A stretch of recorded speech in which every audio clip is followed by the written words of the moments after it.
The only people who don't want to disclose the truth are people with something to hide.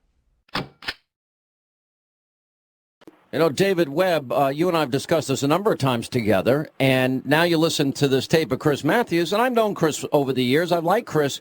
He's gone so deep into this now that the whole narrative is you cannot oppose Barack Obama unless, of course, you can't even say the word Chicago or urban any longer without it being, quote, a dog whistle in his mind.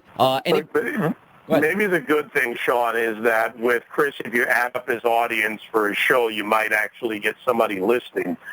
Chris is living in a fantasy land because this is a guy who says the president's not perfect, but he was perfect because he went to school. You know what my favorite is? I love when he says he never broke any laws. And I'm like, yeah, he smoked pot and he did a little blow. Not a law. I think that's breaking the law. I call it mock and tackle, Sean. It's one of my new things when it comes to the left. Look at Chris Matthews for what he is. He's going to shout this line about Obama, and he's going to accuse everybody. But unfortunately, and it was just something we saw here in New York, they had a big conference organizing for New York, for action here in New York, and they got together in March. They talked about shutting down the right, about overwhelming them, about using every tactic like a Media Matters type to make sure that no other voices are heard. And this is what the left is really all about. We talk about more voices, not less. They talk about shutting down any debate and any discussion. So if you break the narrative by being black, Latino, or non-leftist, even if you're white, they need to shut you down, demonize you, and put you in a box where people should fear you. As a conservative, I resent it, and because it's not true. But this is an American. We should all resent it. Exactly, and but it's a narrative advanced about conservatives that is false. John Holinko, let me ask you this, and this is why what frustrated me about the Easter service comments, the pastor of which the Obamas went to church on Easter Sunday, is do you know any people, any conservatives, anybody you can name that want blacks in the back of the bus and want women back in the kitchen and any of the other comments that he made? Do you know conservatives that are like that? Because I'll condemn them and I'll say they're not part of any conservative movement that I agree with. Well, I think we should condemn them. I mean, well, who are they? I want to know who they are. That's what I'm asking. Well, and look, racism still exists. I mean, I'm not going to, just. But who are the conservatives? Who are the people on the right that he was referring to that want women back in the kitchen and blacks in the back of the bus? Who are they? I don't know who he was referring to. I mean, but obviously racism still exists. We've advanced as a country, but but that's not what he was saying. He's talking about people on the conservative right. It was a very specific charge about conservatives, and I'm asking what prominent conservative believes that? Well, you have to ask him. I mean, I don't know who he was referring to. Mm-hmm.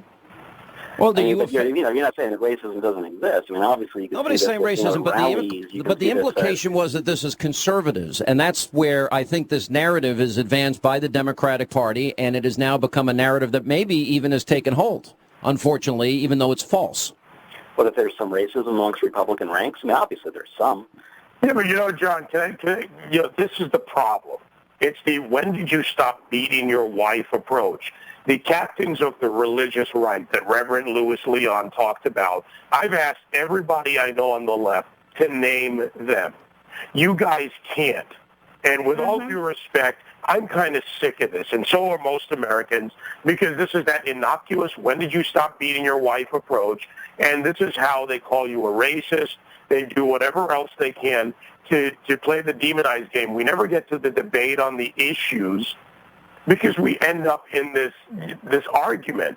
And let me ask John. John, who are the captains of the religious right? Can you name anyone that you can think of off the top of your head?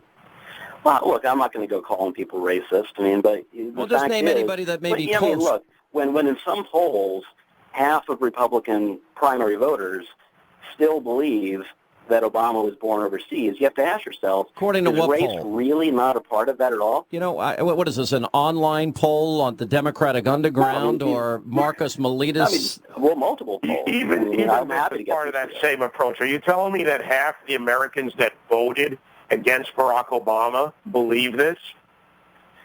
Well, apparently so, according to these polls. Well, let me what I'm saying to you is, though, do you honestly believe that the whole birth certificate thing had nothing to do with race whatsoever? It was purely a coincidence that this was raised Can you Obama? prove to me how it did? What's that? Can you tell me how it did have something to do with race definitively?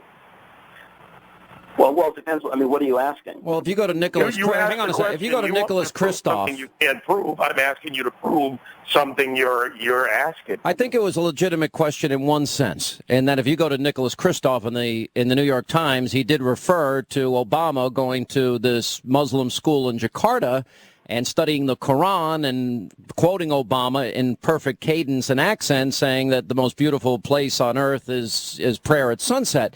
So the fact that he went to a foreign school maybe raised a legitimate question in some people's minds. It was not my issue, by the way. All right, let me bring in AJ back in here for just a second. You know, what do you think is, you're more libertarian conservative. What do you think, do you think this narrative that is being advanced by both the media and the left and the Democratic Party, do you think it is stuck? In other words, we keep hearing about Republican outreach to minorities. Do you think in part it's because of a false caricature? Well, absolutely, and we saw it right now with John's comments. I mean, when you say that there is this rampant racism or whatnot within the Republicans, actions speak louder than words, John. And what I'm seeing the left. Hold on. When did I say there was rampant racism? I'm sorry? When did I say there was rampant racism in the Republican ranks? I didn't say that. You referenced quite a bit and referenced the Kenya belief that is non-existent from polls I've seen. Non-existent? Are you kidding me? I mean, it was nearly half of Republicans in multiple polls. No. I'm sorry, how many? Multiple polls. Nearly half of Republicans. Well, half of Republicans believe he was born in Kenya.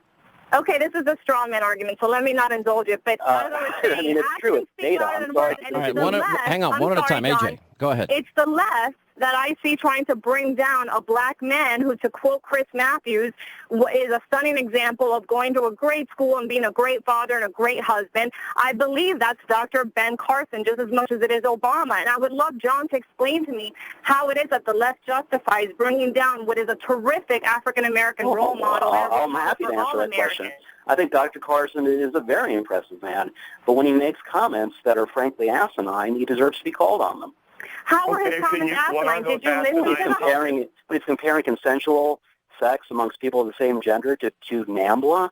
Did you listen to his actual comment? He was not drawing any sort of comparison between homosexuals and NAMBLA or bestiality. He was saying that bestiality just and as homosexuals are seeking marriage, other groups may also seek marriage, and bestiality and NAMBLA was one of those. That is not a comparison. And I'm sorry, anyone who feels it's a comparison needs to go back to their school board and sue them. I read the quote. I did the interview. NAMBLA. No, he was talking about the definition, and he said the word definition like 3 times. So, in other words, talking about, well, is this definition or that definition? And by the way, Justice Sotomayor, for the record, when oral arguments were made in the California case, she brought up the issue of incest and other issues as well. So I didn't hear the left complaining about her.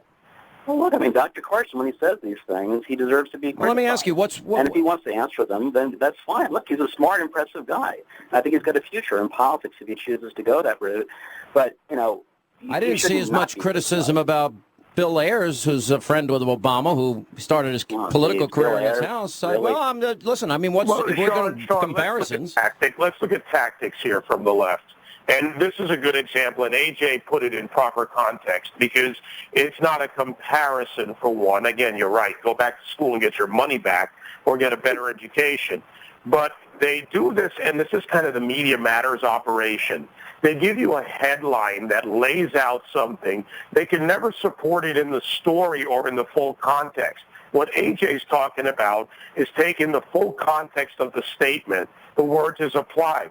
The left likes to take pieces that fit, and they drive that home for their base, which is the right doesn't do that at all. Because then they go out and they repeat it, and they believe it to be true. And this is a Zelensky tactic.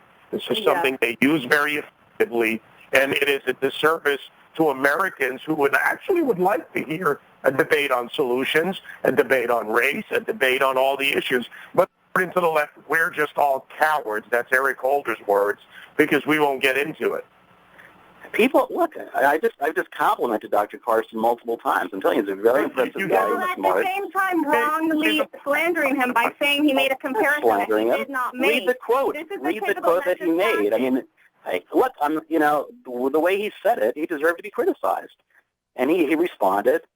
And I think, he The only people who don't want to disclose the truth are people with something to hide.